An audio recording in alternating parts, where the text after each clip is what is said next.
이사야 43장 3절에서 4절 말씀, 이 시간 다 같이 합독해서 읽도록 하겠습니다. 대저 나는 여호와 내 하나님이요 이스라엘의 거룩한 이요 내 구원자임이라. 내가 애굽을 너의 속량물로 구스와 스바를 너를 대신하여 주었노라.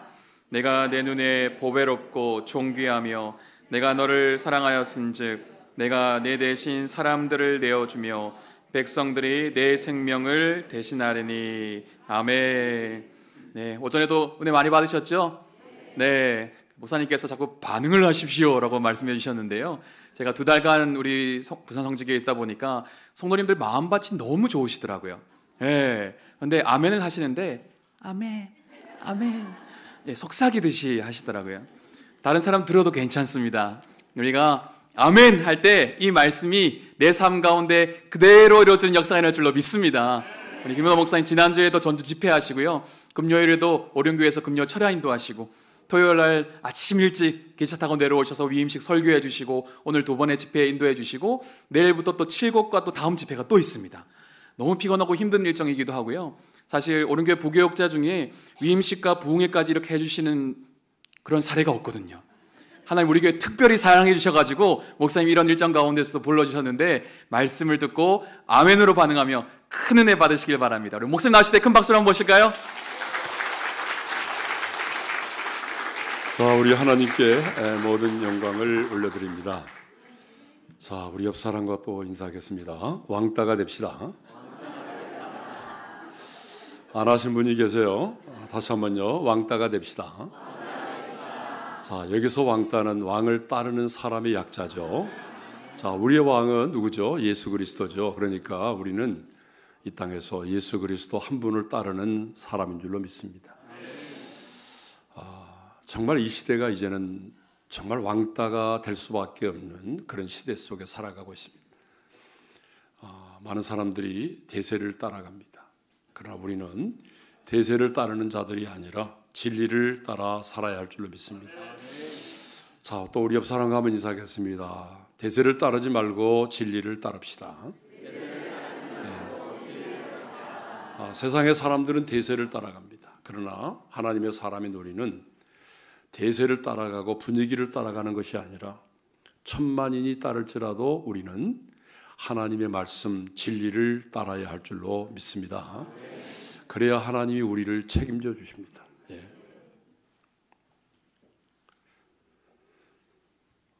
교회 보게 되면요, 여기 앞자리를 이제 금자리라고 말하고, 가운데 자리를 은자리, 저 뒷자리를 잠자리라고 말하는데,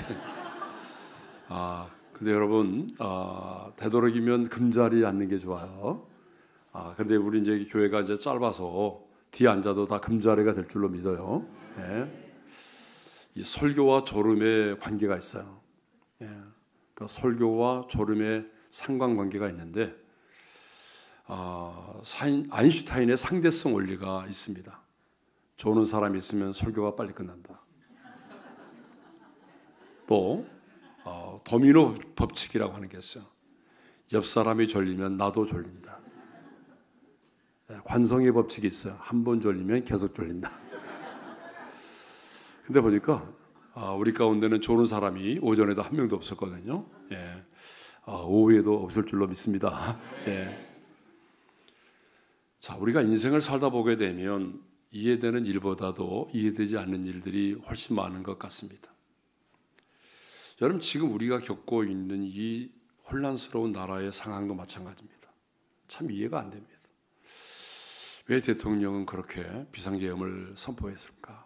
또 왜 그렇게 많은 사람들은 어떤 사람들이 이를 기뻐하기도 하고, 또 그냥 가서 또 외치기도 하고.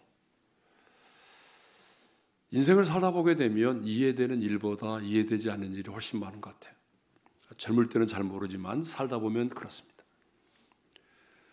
제가 잘 아는 김태훈 선교사님이라고 하는 분이 계시는데, 지금 에티오피아에 선교사로 가 계시죠. 그분은 서울대 의대를 나왔어요. 그리고 어린이 간이식, 그러니까 우리나라에서 어린이 간이식의 최고의 권위자가 되기 위해서 그 병원에서 그를 키웠어요. 그리고 이제 서울대학병원에서 인턴, 레지던트 다 마치고요.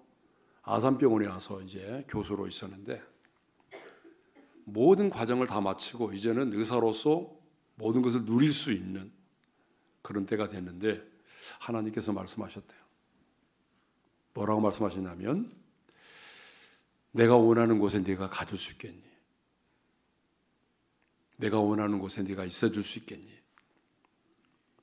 그 말씀을 듣고 모든 것을 내려놓고 아프리카 선교사로 갔습니다. 그때 주변의 의사들이 정말 비난하고 손가락질을 했어요. 아니 의사로서도 얼마든지 하나님의 나라를 위해서 일할 수 있는데 왜 꼭 굳이 선교사로 나가야 되느냐고. 어떤 사람들은 미친놈이라고, 속된 말로 말하면 또라이라고. 그가 이제 아프리카로 가려고 하니까 각 병원에서 서울대학교도 그렇고 연세대 뭐 여러 우리나라의 종합대학 병원에서 자기를 이제 스카우트 하려고 했어요. 그런데 그런 유혹을 내려놓고 선교사로 갔습니다.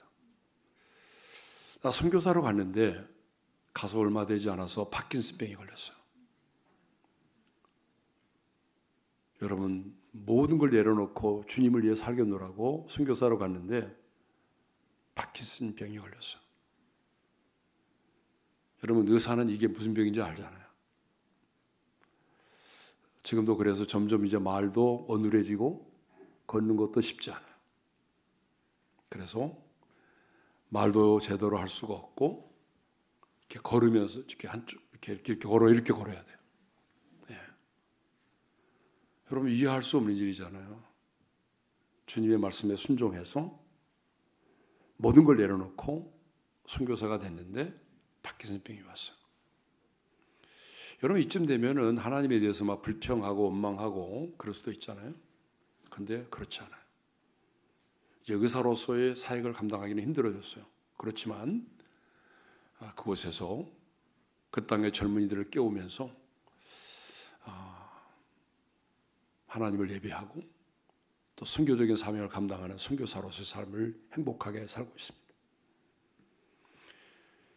이 세상을 살다 보게 되면 이해되는 일보다 이해되지 않은 일이 훨씬 많아요. 정말 기도해서 자녀를 낳았는데 장애 판정을 받는다든지, 오랜 시간 동안 새벽 기도하고 기도로 준비했는데 오히려 기도하지 않은 사람보다 열매가 더 좋지 않는다든지, 그러니까 우리 가운데는 이해되는 일보다 이해되지 않은 일이 훨씬 더 많다는 것이죠. 그런데 그것보다 신앙생활 하면서 정말 이해되지 않는 게 있어요. 아무리 이해를 하려고도 정말 이해가 되지 않는 게 있어요. 그게 무엇인가 하면은 하나님의 사랑입니다. 하나님이 나를 사랑한다는 게 이해가 안 되는 거예요. 여러분, 솔직히 여러분도 여러분 자신이 미울 때가 있어요, 없어요? 반응을 보여보세요. 반응을 안 보이신 분은 아마 들을 기가 없든지 잘 들리지 않든지. 하나님의 사랑이 이해가 안 되는 거예요. 왜냐하면 내가 내 자신이 미울 때가 많고 내 자신에게 실족할 때도 많고 내가 내 자신이 미울 때가 많아요. 나는 왜 이렇게 살아가지? 나는 왜 이거밖에 안 돼? 나는 왜 이렇게 다짐하면서도 그렇게 살아가지 못하지? 이런 마음들, 자괴감이 들 때가 많거든요. 그런데 하나님이 나를 사랑한다는 거예요. 아니, 이 광활한 우주를 만드신 전능하신 하나님이 진짜로 하나의 점에도 불구한 피조물인 나를, 숱하게 넘어지고 실패하는 나를 하나님이 사랑하신다. 와, 그게 이해가 안 되는 거예요. 그래서 하나님은요, 어떻게 하면은 인간의 이성과 상식으로 이해될 수 없는 그 하나님의 사랑을 우리 가운데 소개할 수 있을까? 여러분, 인간의 사랑은 굉장히 상대적이고 조건적입니다. 그리고 일시적입니다. 그러니까 내가 누군가를 사랑한다고 말할 때는요, 보이지 않는 마음속에 커트라인이 있어요. 적어도 당신이 나를 사랑하려면 이 정도는 해줘야 되는 거 아니에요? 우리 나름대로의 어떤 커트라인이 정해져 있어요. 그래서 그 커트라인에 따라서 우리가 행동하거든요. 저는 예전에 한번 뉴스를 들었는데요. 이 방송 안 나가죠? 나가고 있어요? 그러니까 많이 안 볼 거니까. 옛날에 여러분 우리나라 유명한 최진실이라고 하는 배우가 있어요. 예, 최진실을 모르는 사람은 없더라고요. 예수님의 제자는 몰라도 최진실은 알아요. 근데 그 최진실 씨의 딸이 있어요, 딸. 근데 최진실 씨가 자살을 했잖아요. 죽고 난 이후에 그 예할머니 입장에서 보게 되면 그 손주가 얼마나 가여웠겠어요. 얼마나 손이 많이 갔겠어요. 딸에게 못다한 사랑을 그 손녀에게 했을 거예요. 근데 어느 날 그 딸이 할머니를 주거 침입죄로 경찰에 고발했어요. 그래서 경찰이 그 예할머니죠. 예할머니를 연행해 갔어요.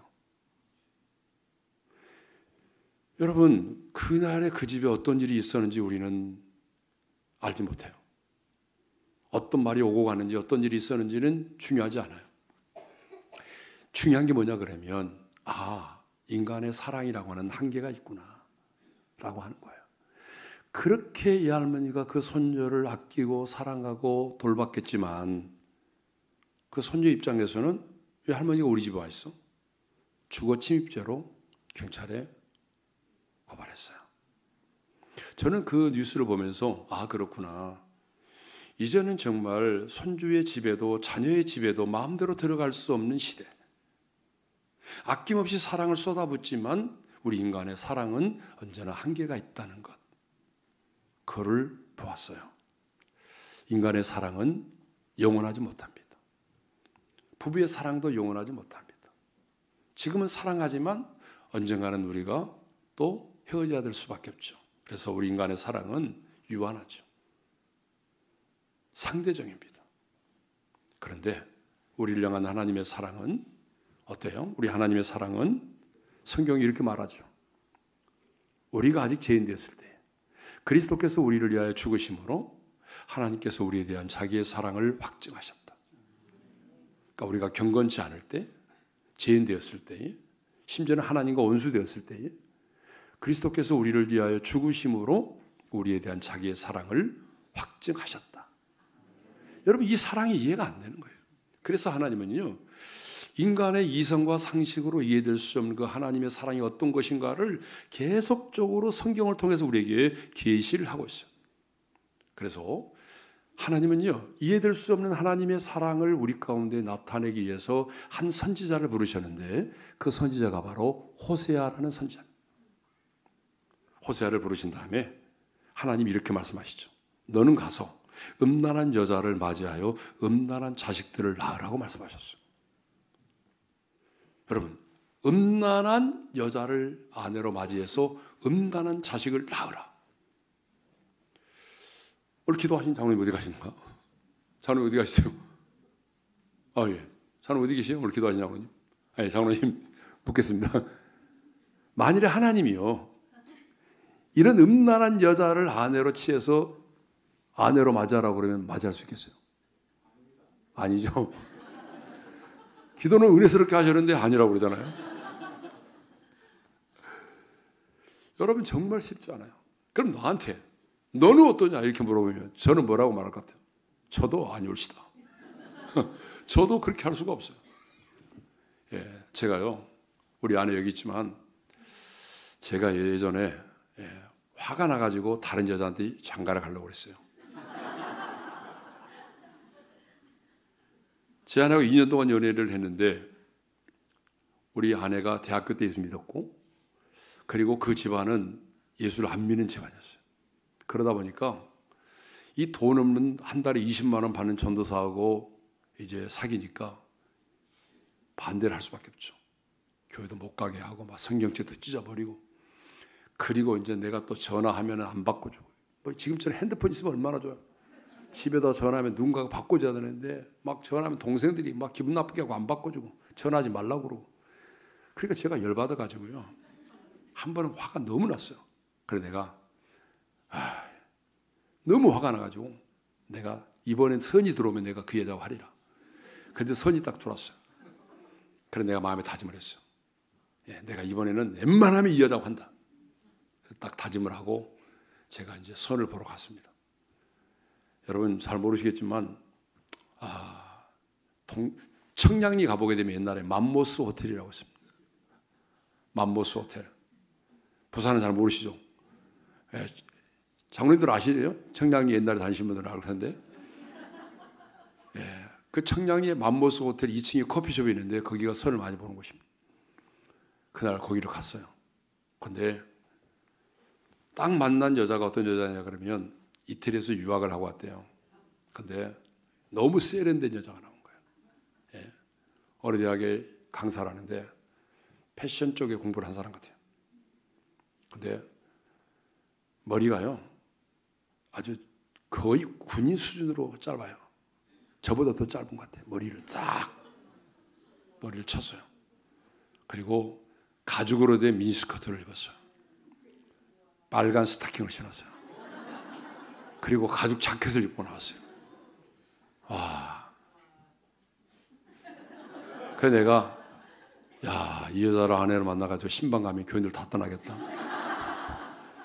그래서요 나는 그 여자 이름도 몰라요. 그날 딱 한 번 만나고 끝났어요. 그래서 내가 아내한테 얘기를 했죠. 그랬더니 그게 아내가 상처가 되는지 지금도 아내는요 자녀들 만나면 니네 아빠는 그런 사람이란다. 근데 여러분 저는 음나는 여자도 아니고 너무 앞서가는 여자라는 이유 때문에 그 빨간 스타킹 때문에 안 했거든요. 그런데 여러분 음란한 여자를 아내로 맞이하라고 그러면 제가 하겠어요? 쉽지 않아요. 근데 호세아 선지자는요 그 말씀에 순종을 했습니다. 음란한 여자 아내의 고매를 취했어요. 근데 놀라운 사실은 선지자가 자기 같은 여자를 아내로 받아들였으면 호세아의 자식을 낳아야 될 거 아니에요. 근데 호세아의 자식을 낳은 것이 아니라 다른 남자의 자식을 낳았다는 거예요. 이게 뭔 말인지 아시죠? 그래 놓고 또 집을 나갔어요. 미안해서 남편 볼 면목이 없어서 나간 게 아니라 강남의 또 다른 제비족을 만난 거죠. 그래서 나갔어요. 남의 자식 낳아놓고 나갔어요. 그러니까 여러분, 그런데 하나님께서 뭐라고 말씀하시냐 그러면요 3장 1절 읽어볼까요? 3장 1절 다 같이 시작. 너는 또 가서 타인의 사랑을 받아 음녀가 된 그 여자를 사랑하라. 또 가서라는 말이 있어요. 또 가서 그 타인의 사랑을 받아 음녀가 된 그 여자. 결혼해놓고도 나를 사랑하지 않고 또 다른 제비족을 사랑하고 지금 망가져 있는 그 여자를 또다시 데리고 와서 사랑하라는 거예요. 여러분 이쯤 되면요 호세 입장에서는 진짜 머리가 돌아버리죠. 그러면 할 말이 많겠죠. 하나님, 제가 언제 이 여자와 결혼하겠다고 그랬어요? 하나님이 하라면서요. 그래서 했어요. 내가 언제 나가라고 그랬어요? 지가 나갔지? 근데 또 데려오라고요? 근데 호세아는 순종합니다. 그래서 은 15개와 보리 한 호멜 반을 주고 다른 남자의 종이 되어 있는 여자를 데려왔어요. 자, 3장 2절이죠. 다 같이 시작. 내가 은 15개와 보리 한 호멜 반으로 나를 위하여 그를 사고 값을 주고 사왔어요. 여러분, 왜 이렇게 하나님은요 이 음란한 여자 고매를 계속해서 자신을 배신하고 떠나버린 이 여자를 값을 주고 데리고 와서 또 사랑하라고 말할까요?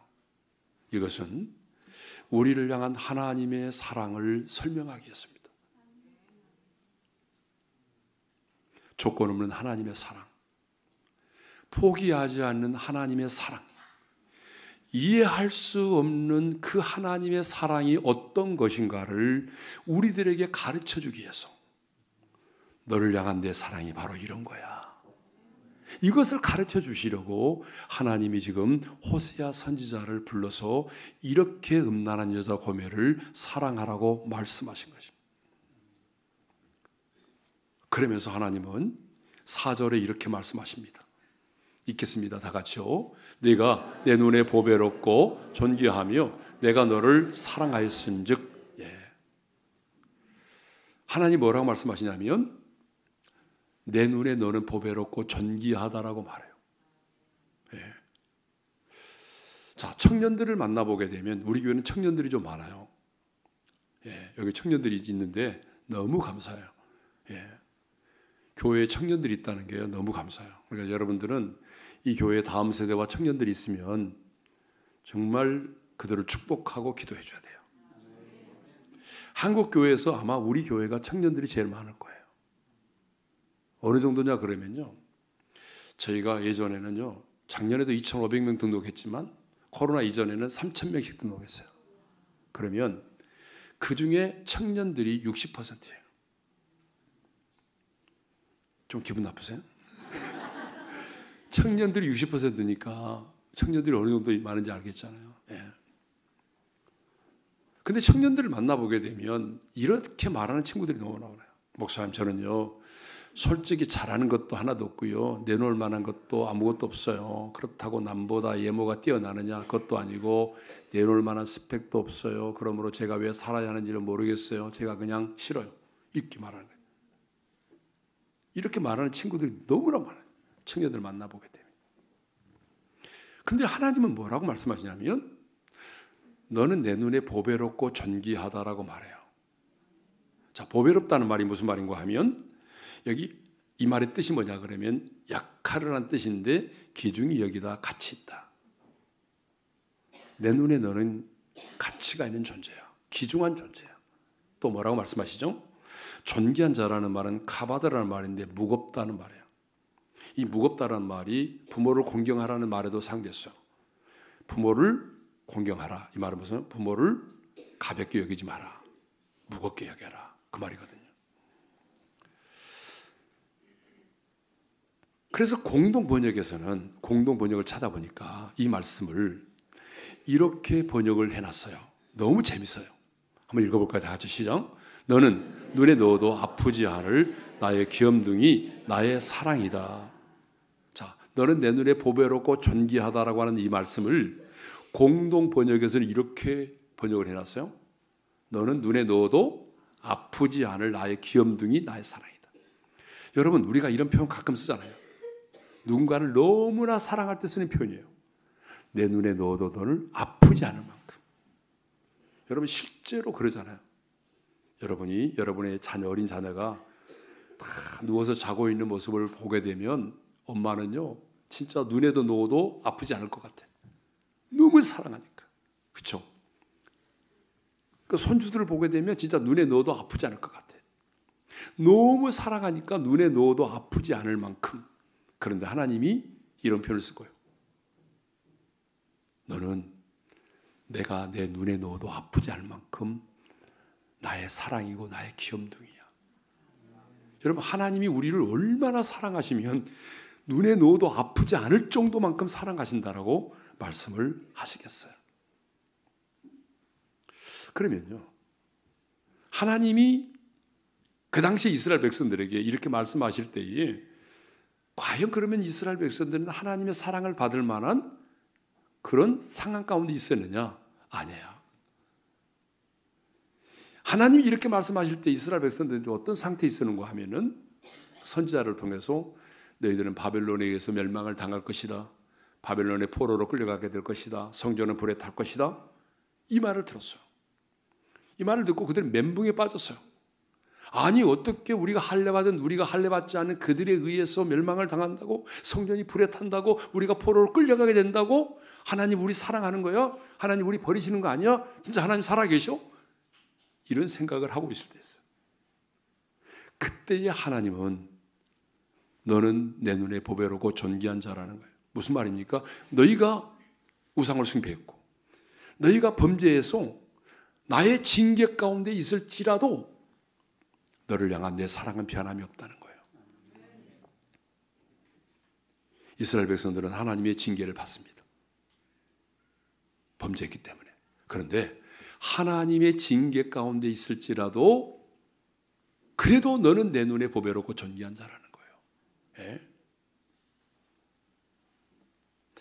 근데 여러분, 이제 우리는 이게 안 받아들여진단 말이에요. 내 눈에는 내 자신이 별로 아는 것도 없고, 내 눈에는 내가 가진 것도 없고, 얼굴을, 거울을 딱 쳐다보니 견적도 너무나 많이 나오고, 내 자신에게 실망하고 내 자신이 미울 때가 너무나 많은데, 내 주변 사람들의 눈에도 내 자신이 초라하게 보이고 실패한 사람처럼 보이고 있는데, 그런데 하나님 말씀합니다. 내 눈에는, 하나님의 눈에는, 너의 눈이 아니고 너의 이웃의 눈이 아니고 하나님이 우리를 바라보시는 하나님의 눈에는 내가 보배롭고 존귀하고 가치 있고 존귀한 자라는 거예요. 자, 그러면 왜 여러분은 보배롭고 존귀한 자인가? 왜 하나님의 눈에는 내가 보배롭고 존귀한 자인가? 여러분, 이유가 있을 거 아니에요.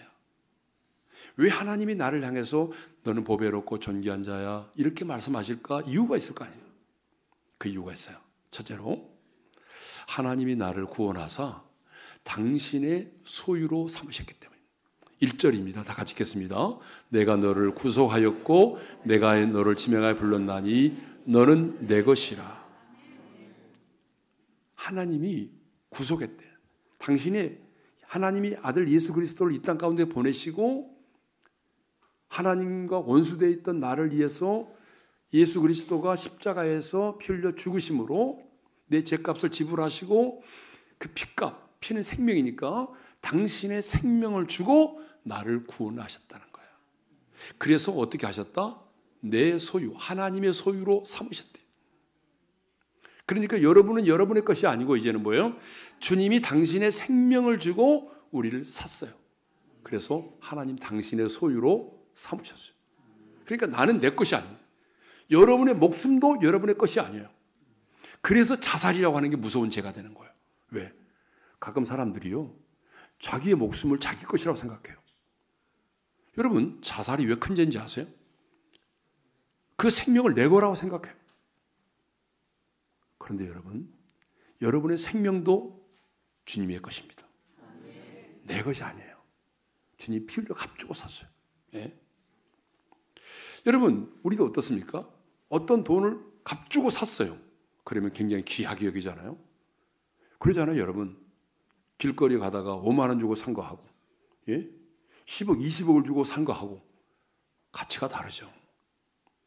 대하는 태도가 달라요. 우리도 그래요. 예?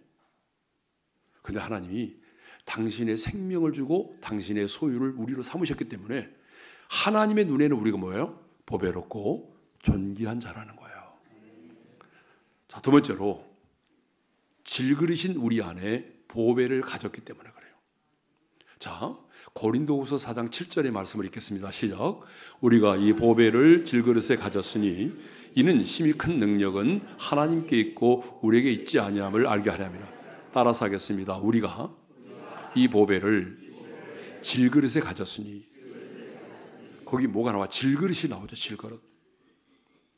여러분, 디모데후서 2장에 보게 되면요, 금그릇이 나오고 은그릇이 나오고 나무그릇이 나오고 질그릇이 나와요.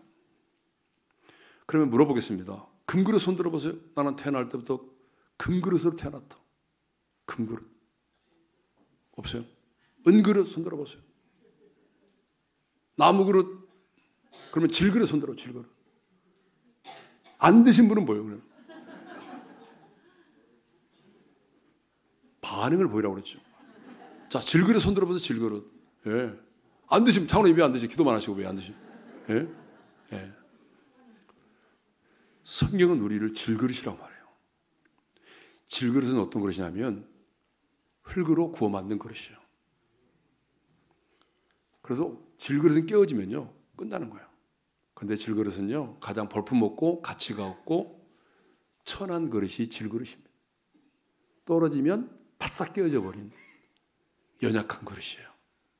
그러니까 우리는 질그릇입니다. 바이러스 하나도 이겨내지 못해서 어때요? 힘들어하고. 정말 우리는 강할 것 같지만 5분을 알지 못하는 존재, 질그릇입니다. 그런데 질그릇 안에 뭘 가졌다고 그랬어요? 반응을 보이세요. 반응을 안 보이면 이해를 못했나? 저러면서도 내 자녀가 공부 못한다고 구박하나? 이런 생각이 들어요. 자, 질그릇인데 우리 안에 뭘 가졌다? 보배. 그럼 보배가 뭐냐? 보배가 보배 소중가? 아니에요. 여기서 보배는 예수 그리스도를 말하는 거예요.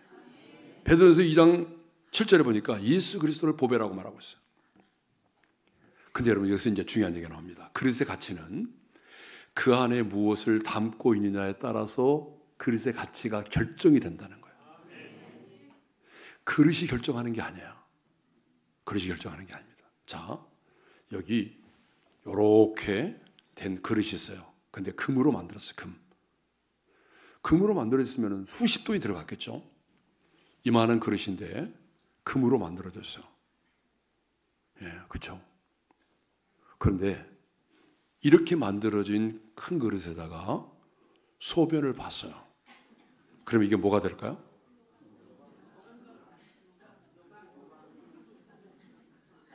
아니, 얘기를 해보세요. 무슨 그릇이야? 이렇게 되면 요광이 되는 거죠. 요광 알아요? 젊은 사람들이 요광이 모르잖아요. 요광을. 요단강은 알아도 요광은 모르잖아요. 예? 옛날에는요, 시집 올 때 꼭 요광을 해봤어요. 제 형수 씨도 보니까 시집 올 때, 옛날에는 놋으로 돼 있는데 스텐으로 된 걸 가져오더라고요. 저희 집안에도 예전에 보게 되면 항상 방 윗목에는요, 요광이 있었어요.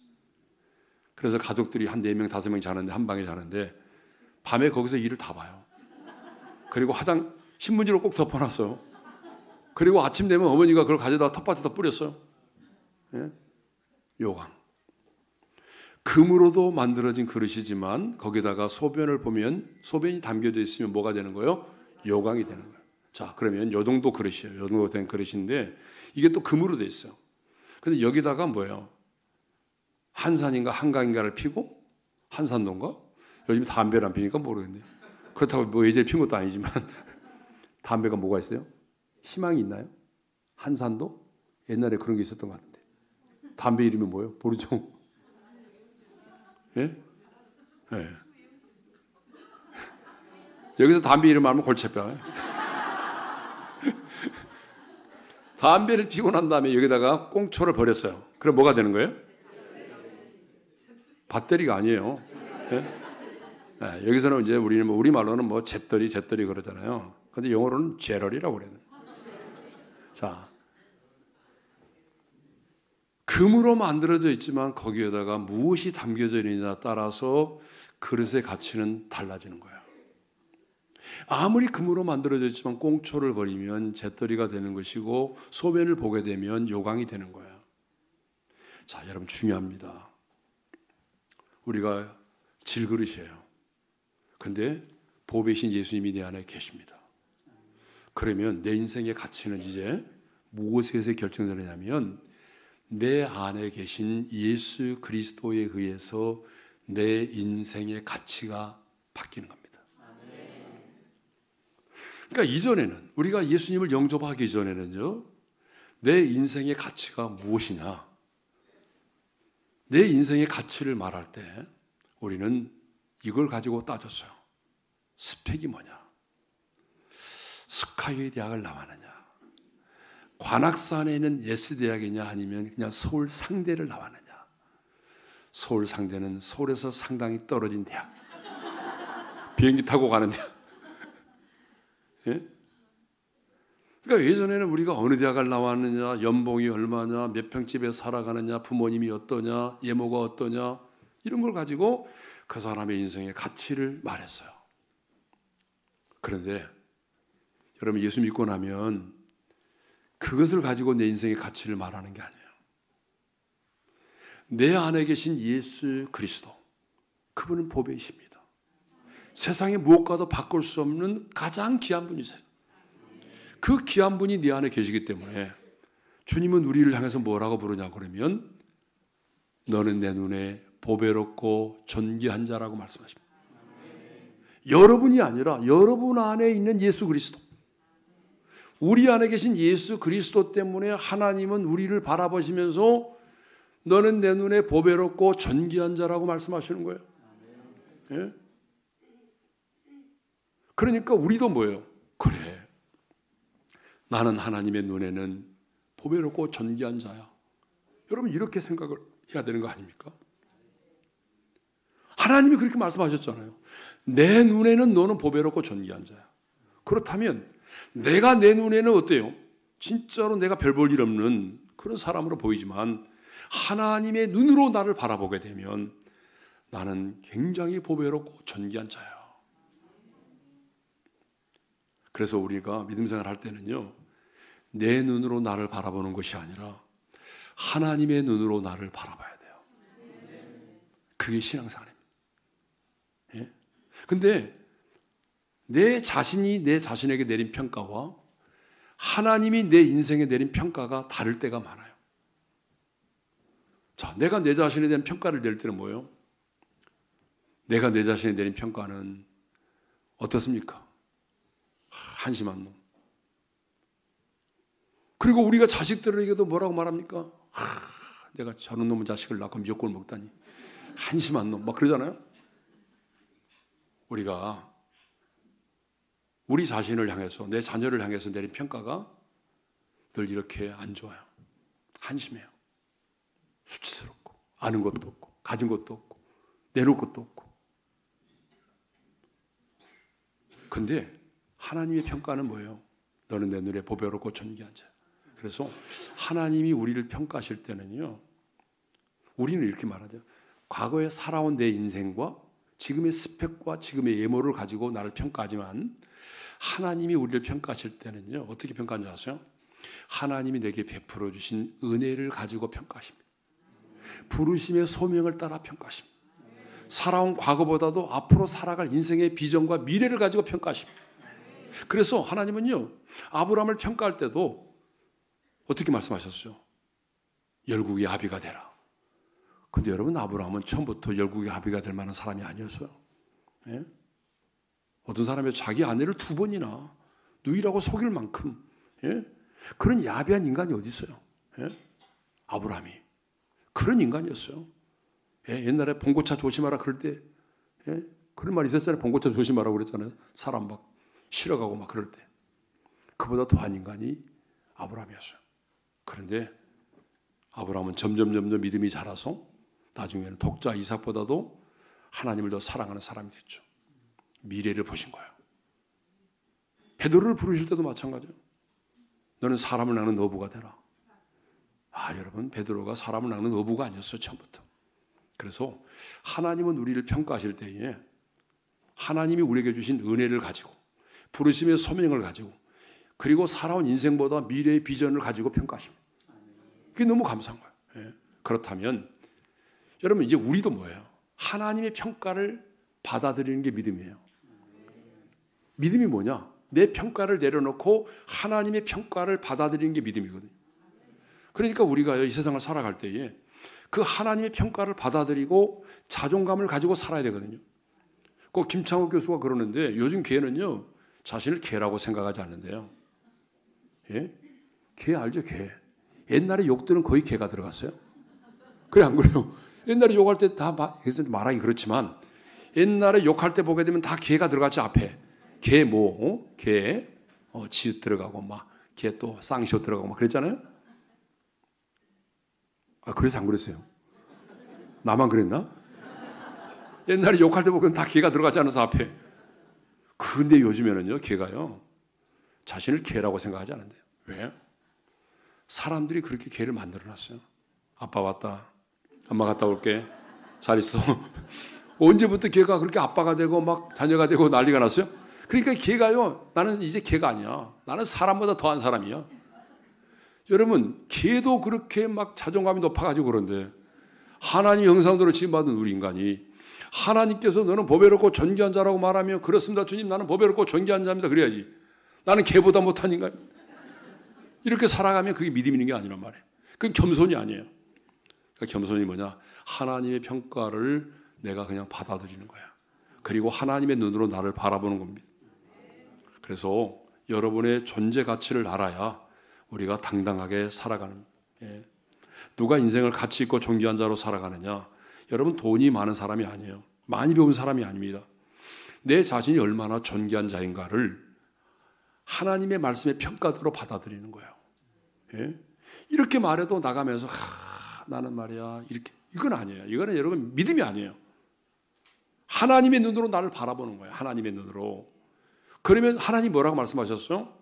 너는 내 소유야. 너는 보배롭고 존귀한 자야. 너는 내 눈에 보배롭고 존귀한 자야. 그러면 진짜 내가 하나님의 눈으로 나를 보배롭고 존귀한 자로 내가 보아야죠. 자, 그런데 하나님이 이렇게 말씀하십니다. 내가 내 눈에 보배롭고 존귀하며, 그 다음에 나오신 말씀이 있어요. 뭐라고 되어 있어요? 내가 너를 사랑하였습니다. 그러니까 하나님이 우리를 그렇게 사랑하는 이유가 있어요. 이미 우리가 하나님의 눈에 보배롭고 존귀하기 때문에 하나님이 내가 너를 사랑한다고 말씀하셨어요. 근데 여러분, 여기서 중요한 게 있어요. 누가 누구를 사랑했다고 말하죠? 내가 너를 사랑했다, 이렇게 말해요. 여기서 내가 누구죠? 하나님이. 너가 누구죠? 나. 그러니까 하나님이 나를 사랑하셨다라고 말해요. 그러니까 내가 너를 사랑하였은즉, 이 말은 무슨 말입니까? 하나님이 은호를 사랑하였은즉, 이런 말이죠. 근데 여러분, 누가 먼저 사랑했느냐 하는 것은요, 엄청나게 중요해요. 장로님, 기도하신 장로님, 장로님 와이프 어디 계세요? 어디 있는지 몰라요? 어디 계세요, 장로님 와이프? 왜 그 뒤에 있어요? 저분이시구나. 자, 누가 먼저 사랑했어요? 예? 아, 그랬어요? 예. 사실이죠. 예. 목사님 누가 먼저 사랑했어요? 제가 먼저 사랑했습니다. 예. 여러분, 우리가 사랑의 관계에서는 누가 먼저 사랑했느냐 굉장히 중요해요. 근데 대부분 우리 보통 사람들, 동등한 관계에서는요, 누가 먼저 사랑했느냐는 별로 중요하지 않아요. 근데 우리 이것 때문에 싸울 때가 많잖아요. 결혼하고 난 다음에도. 당신이 먼저 사랑했잖아. 당신이 나한테 먼저 전화했잖아. 막 이렇게 싸우잖아요. 이건 다 부지런한 짓이에요. 이건 중요하지 않아요. 근데 동등한 관계가 아니라 정말 비교될 수 없을 만큼 차이가 있는 관계 속에서는요, 누가 먼저 사랑했느냐는 이건 너무 중요한 거예요. 예를 들어서 바보 온달과 평강공주. 평강공주가 먼저 사랑했잖아요. 그래서 이게 이제 화제가 된 거죠. 한 나라의 왕이 저 시골에서 밭에서 일하고 있는 한 여자를 사랑했다. 대단한 거잖아요. 근데 오늘 말씀을 보니까 하나님이 나를 사랑했대요. 내가 하나님을 먼저 사랑한 게 아니라 하나님이 나를 먼저 사랑했대요. 그렇죠? 여러분, 요한일서 로마서 요한일서 4장 10절을 읽겠습니다. 다 같이요. 사랑은 여기 있으니 우리가 하나님을 사랑한 것이 아니요. 이 말은 무슨 말이죠? 하나님이 나를 먼저 사랑하셨다. 내가 하나님을 사랑한 게 아니고 하나님이 먼저 나를 사랑했다. 이건 굉장히 중요한 거예요. 만일에 여러분이 하나님을 먼저 사랑했다라고 생각한다면 우리의 사랑은 오래가지 못합니다. 왜? 우리의 사랑은 수시로 변하니까. 여러분 그러잖아요. 당신 없이는 못 살아 해놓고도 뒤돌아서서 또 다른 여자하고 결혼하고. 그러니까 우리의 사랑이라고 하는 것은 오래 못 갑니다. 변해요.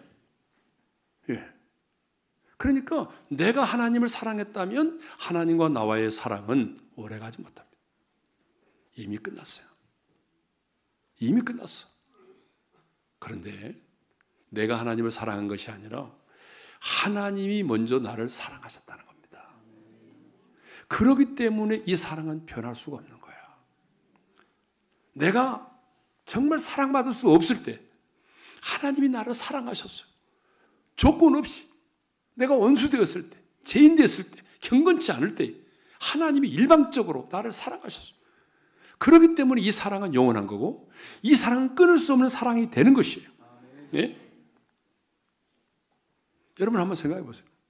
내가 하나님을 사랑했다면 이미 우리 사랑은 끝났는데 하나님이 나를 사랑했어요. 그렇기 때문에 이 사랑은 변하지 않는 것입니다. 영원한 겁니다. 그래서 사도 바울은 로마서 8장에서 말하죠. 누가 우리를 그리스도의 사랑에서 끊으리요? 환난이나 공고나 박해나 기근이나 적신이나 위험이나 칼이나. 예?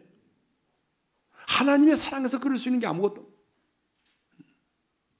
내가 확신하노니 사망이나 생명이나 천사들이나 권세자들이나 현재일이나 장래일이나 능력이나 높음이나 깊음이나 다른 어떤 피조물이라도 우리를 우리 주 그리스도 예수 안에는 하나님의 사랑에서 끊을 수 없으리라. 이것이 바울이 가졌던 확신입니다. 내가 확신하노니. 예? 왜요? 이 사랑은 하나님이 나를 먼저 사랑하신 사랑이고 이 사랑은 언약에 근거한 헤세드의 사랑이고 그렇기 때문에 끊을 수가 없는 거예요. 그 누구도 이 하나님의 사랑에서 나를 끊어놓을 수가 없는 거예요. 예? 하나님의 사랑의 특징이 뭐냐면 생명을 내어주신 사랑이에요. 주님은요 우리를 사랑하기 때문에 말로만 내가 너를 사랑하노라 이렇게 말하지 않았어요. 주님은 우리를 사랑하기 때문에 자신의 생명을 내어주셨어요. 그래서 3절도 보게 되면 이런 말 있잖아요. 애굽을 내가 너의 성량물로 구스와 스바를 너를 대신하여 주었다. 예. 4절도 보게 되면 내가 너를 사랑하였은즉 내가 네 대신 사람들을 내어주며 생명을 대신하리니. 무슨 말입니까? 사랑이라고 하는 것은요 희생이 없이는 불가능해요. 그래서 하나님은 우리를 사랑하기 위해서 당신의 생명을 내어주셨다 그 말이에요. 예. 그 말을 하는 거예요. 그러니까 하나님은 입술로 사랑한 게 아니라 우리를 사랑하셨기 때문에 인간의 몸을 입고 이 땅에 오셨고 우리를 사랑하기 때문에 자신의 생명을 내어주셨고 우리를 위하여 죽으심으로 사랑하셨다는 거예요.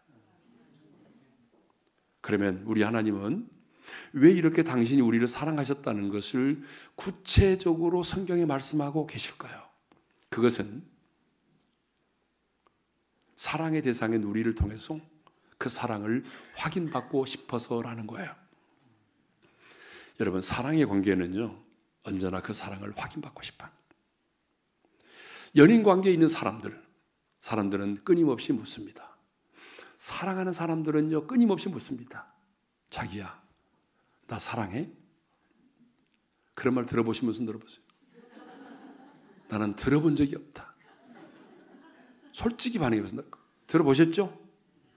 손 들어보세요. 그런 말 들어보신 분들은 자기야 나 사랑해. 들어보셨어요? 안 들어보셨어요? 와이프 오셨어요? 여기 계세요? 와이프 어디 계세요? 아니 본인이 하신 적 있어요 그러면? 와이프한테 들어본 적이 없고 야 문제가 좀 있는데 예.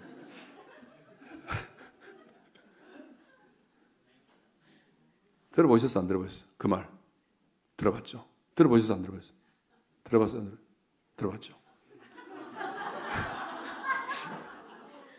그냥 얼떨결에 말하는 게 아니죠. 네. 자기가 나 사랑해. 그러면 반응이 어떻게 나오던가요? 아, 그럼 사랑하지. 근데 거기서 끝나는 게 아니에요, 우리는. 그 다음에 또 물어봐요. 얼마나 사랑해? 그러면 뭐라고 대답하던가요? 그 두 분 결혼하신 분이에요? 네. 그러면 남편이 뭐라고 대답하던가요? 얼마나 사랑해 물어보셨어요? 그럼 뭐라고 말하던가요?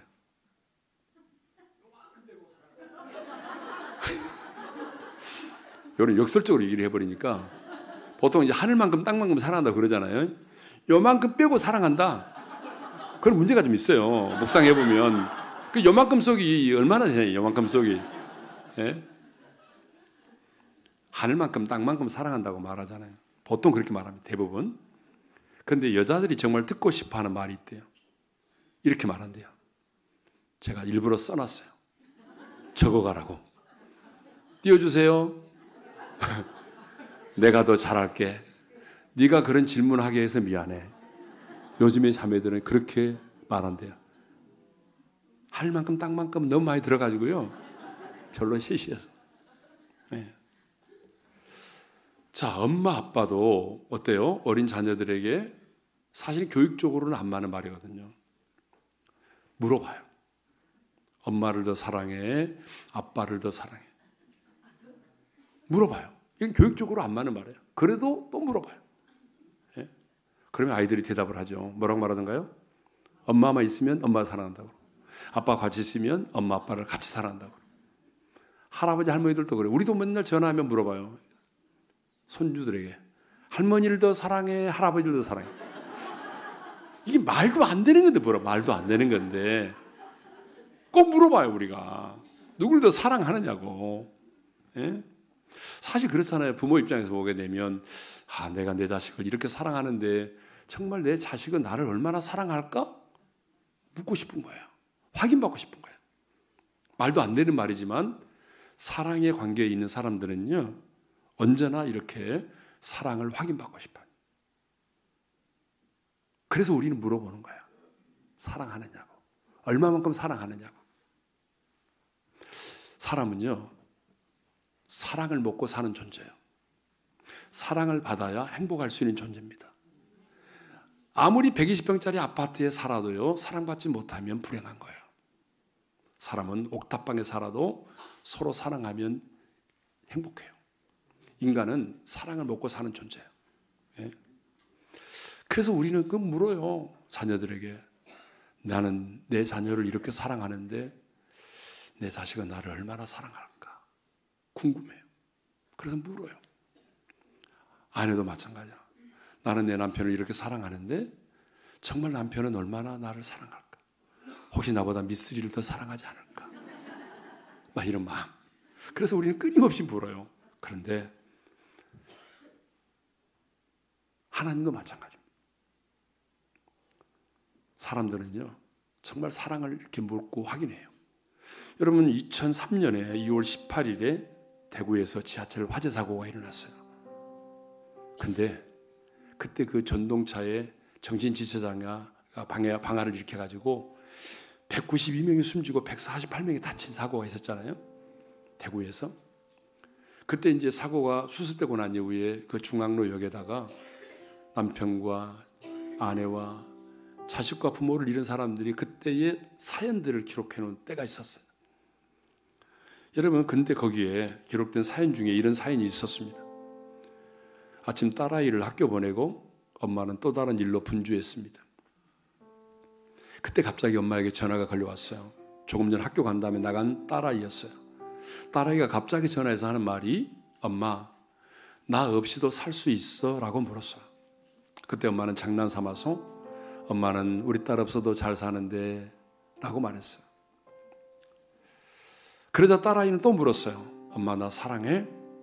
이 물음에 엄마는 아침부터 얘가 왜 이래? 다시 한번 딸이 물었어요. 엄마 나 사랑해? 반복하는 딸의 물음에 엄마는 짜증나는 투로 말했어요. 얘가 아침부터 왜 이래? 엄마 바쁜데? 그리고 딸아이는요 이렇게 엄마에게 말했어요. 엄마 나는 엄마 없이는 못 사는데 그래서 내가 먼저 가나 봐. 엄마 사랑해? 그리고 이상한 소리가 들리면서 전화가 끊어졌다고 합니다. 이것이 엄마와 딸의 마지막 통화였어요.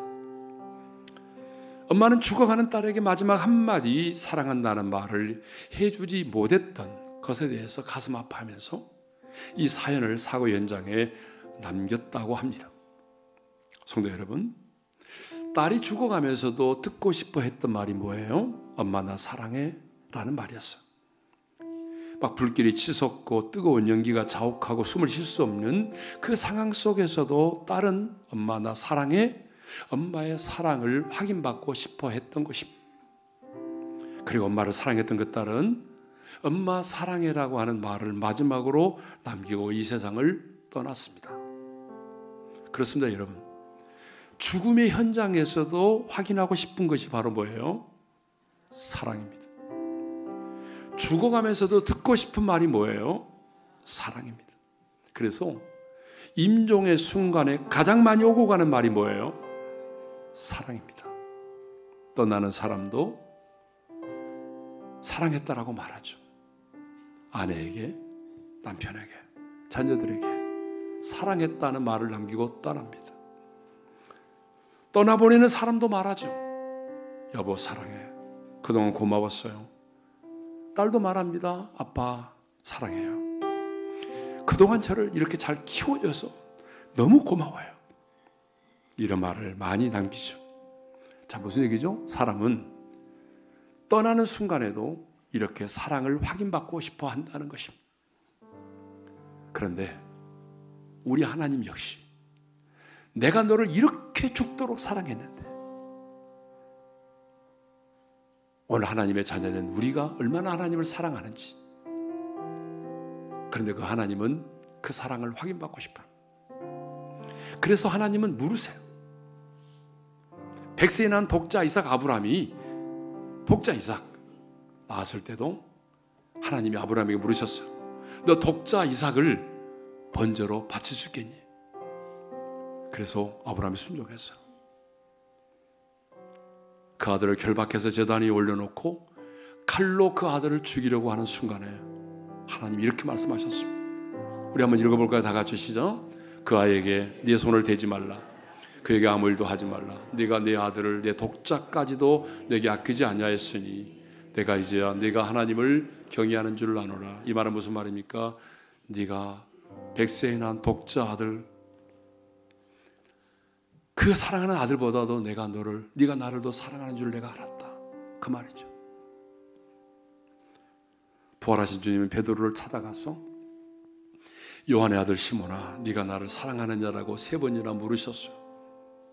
지난 날에 어떤 그 상처와 아픔을 다시 들추어내기 위해서가 아닙니다. 그 사랑을 확인받고 싶었어요. 그 사랑을 확인받고 싶었어요. 왜? 내가 주님을 사랑합니다라는 그 사랑의 고백이 있어야 다시 사도로서 잃어버린 권위를 회복할 수 있고 맡겨준 사명을 감당할 수 있기 때문이죠. 그래서 하나님은 베드로에게 물으셨던 거죠. 근데 오늘 이 시간 우리 주님은 우리들에게 동일하게 묻습니다. 내가 너를 이렇게 사랑했는데 너는 나를 얼마나 사랑하니? 왜 물으실까요? 우리의 신앙과 생활의 모든 동기가 주님에 대한 사랑이어야 하기 때문입니다. 우리가 하나님을 예배하는 이유도, 우리가 11조를 드리는 이유도, 주님의 몸된 교회에 시간을 바쳐 충성하고 헌신하는 이유도 여러분이 뭔가를 대가를 얻기 위해서, 어떤 직분을 얻기 위해서가 아니라 내가 주님을 사랑하기 때문입니다. 주님을 사랑하기 때문에 우리는 예배하고, 주님을 사랑하기 때문에 오랜 시간 기도의 무릎을 꿇고, 주님을 사랑하기 때문에 남들이 알아주지 않아도 희생하고 헌신하는 것. 우리의 신앙생활의 모든 동기는 주님에 대한 사랑이어야 합니다. 그래서 주님은 오늘 우리에게 물으신 겁니다. 사랑하는 아들아, 사랑하는 딸아, 너는 나를 얼마나 사랑하니? 이 무릎에 이제 우리는 대답을 해야 됩니다. 주님, 내가 당신을 사랑합니다. 이 고백을 담아서 우리 다 같이 한번 일어서겠습니다. 자, 창팀 나오시고요. 갈릴리 호숫가에서 주님은 시몬에게 물으셨네가 아니라 나에게 물으셨네, 은호에게 물으셨네. 여러분의 이름을 넣어서 1절을 2번 부리고 이어서 이와 같은 때에 난 노래하네, 사랑을 노래하네라는 찬양을 부르겠어요. 다 같이요. 호숫가에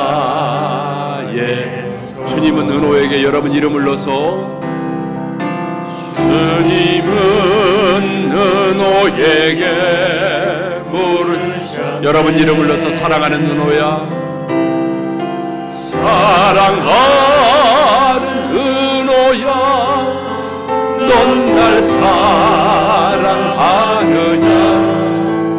오 주님, 당신만이 아십니다. 다시 한번 갈릴리 호숫가에서,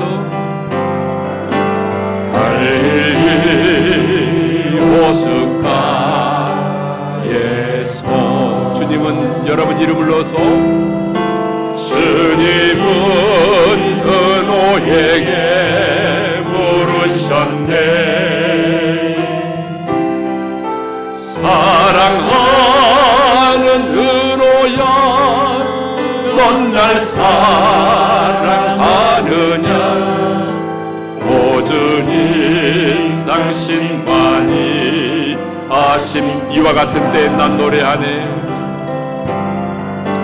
이와 같은 때엔 노래하네 사랑을 노래하네 주님께 이와 같은 때에 손 높이 드네 손 높이 드네 주님께 우리 손을 들고 주님 사랑해요 주님 사랑해요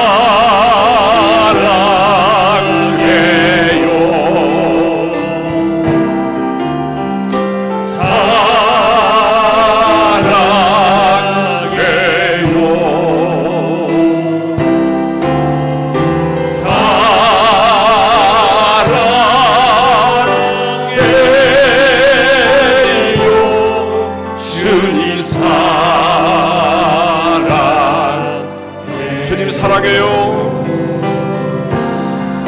주님 사랑해요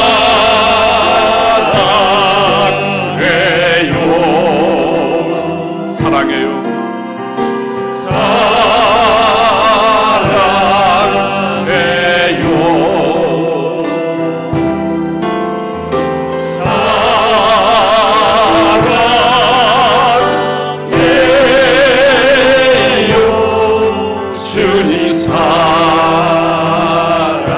사랑해요를 흠ing으로 하겠습니다. 흠ing으로 주님 사랑해요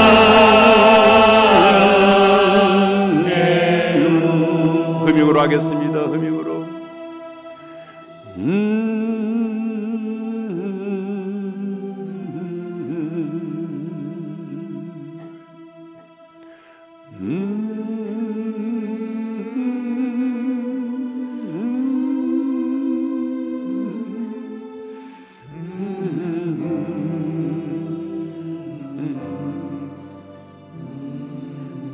기도할까요? 주님이 말씀합니다.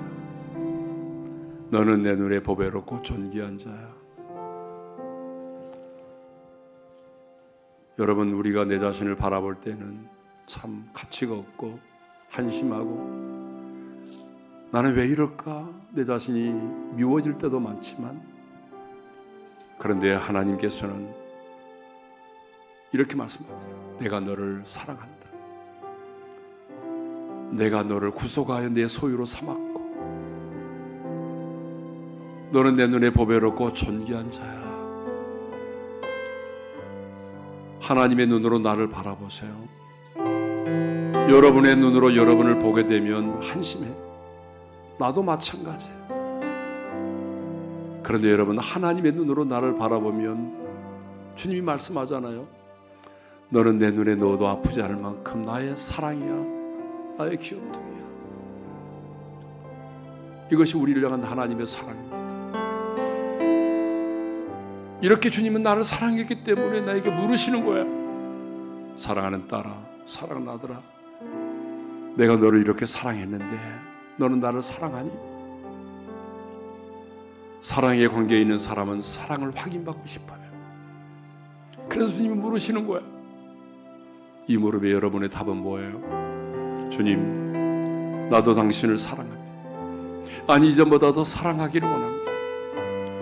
그래서 주님을 사랑하기 때문에 내가 예배하게 하시고, 주님을 사랑하기 때문에 오랜 시간 무릎을 꿇어 기도하게 하시고, 주님을 사랑하기 때문에 내가 남들이 알아주지 않아도 이 몸된 교회를 위해서 희생하고 헌신하겠습니다. 주님 사랑합니다. 두 가지 기도를 했으면 좋겠습니다. 첫째로, 주님, 내 눈으로 나를 바라보지 않고 하나님의 눈으로 나를 바라봅니다. 하나님의 눈에 내가 얼마나 보배롭고 존귀한 자인가를 알게 도와주십시오. 내 자신이 얼마나 소중하고 가치 있는 존귀한 자인가를 깨닫게 해주셔서 가장 존귀한 자로 이 땅을 살아가게 도와주시고, 이전보다도 하나님을 사랑하는 자로 살아가게 하여 주옵소서. 다 같이 주여 한번 외치고 부르짖어 기도합니다. 주여! 할렐루야. 우리 아버지 하나님 감사합니다. 사랑의 우리 아버지 하나님 감사합니다. 주님이 나 같은 죄인을 사랑하셨습니다. 하나님 원수된 자리에 있을 때, 경건치 않을 때 그리스도께서 나를 위하여 십자가에 피 흘려 죽으심으로 나에 대한 당신의 사랑을 확증해 보여주셨습니다. 주님, 내 눈에는 내가 초라하게 보이고 내 눈에는 내가 가진 것도 없고 잘한 것도 없고 내 자신에게 실망할 때가 너무나 많지만 하나님, 이제는 내 눈으로 나를 바라보지 않겠습니다. 하나님의 눈으로 나를 바라보겠습니다. 주님이 당신의 생명을 주고 값을 주고 나를 구속하여 당신의 소유를 삼아주셨습니다. 아니, 보배신 주님이 네 안에 계시기 때문에 하나님, 내 눈에 너는 보배롭고 존귀한 자고 내가 너를 사랑한다고 말씀하신 주님, 이 약속의 말씀을 받아들여서 우리가 주님 안에서 진정으로 사랑하는 자가 되기를 원합니다. 하나님, 네가 나를 사랑하는 자라고 하는 이 주님의 부름에 주여 그렇습니다. 내가 주님을 사랑합니다. 이렇게 고백하게 하시고 하나님, 이전보다도 주님을 사랑하는 자로 살아가게 도와주시고 주님을 사랑하기 때문에 하나님을 예배하는 자를 있기를 원하고 주님을 사랑하기 때문에 내가 희생과 헌신을 아끼지 않는 우리의 신앙생활의 모든 동기가 바로 하나님에 대한 사랑이 될 수 있도록 우리 하나님은 정을 베풀어 주시옵소서.